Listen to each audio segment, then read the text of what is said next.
Hi, and thanks for logging on to the Daily Dvar. And here's a brand new halacha for you, and it's for Thursday, the 19th day of July. Here we go. I want to now tell you the five main tragic things that happened on the day of Tisha B'Av. That's just over a week away.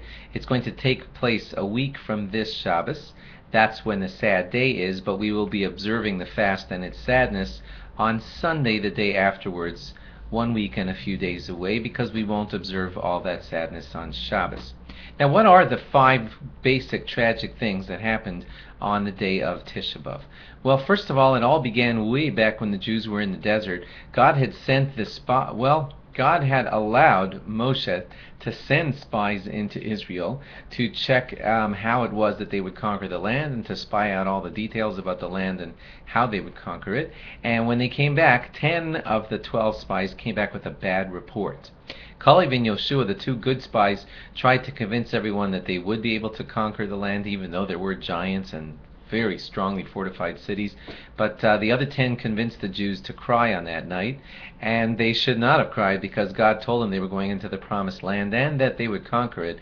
And that night, when they doubted God's ability to help them get into the land, that's when God said, well, if you doubt my ability to get the Jews into the land, then perhaps you don't deserve to go into the land. And this night will become eternally the Jewish night of tragedy.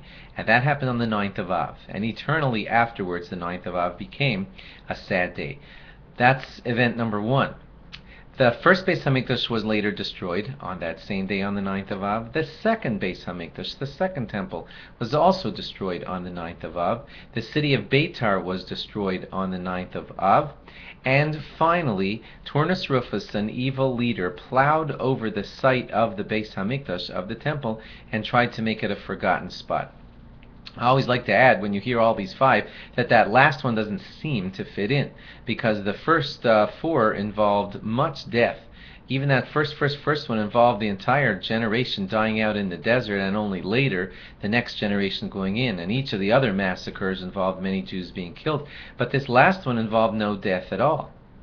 But it's still considered up there with the top five, because if all this were to happen and then the Jews would, God forbid, forget what had even happened for, what even occurred on that site, then that would add to the tragedy. And so they mark that as one of the five great sad things that happened on the day of Tisha B'Av. Incidentally, in later years, more sad things then happened on the day of Tisha B'Av. One of the world wars broke out on the day of Tisha B'Av. I believe the Spanish Inquisition began on the day of Tisha B'Av.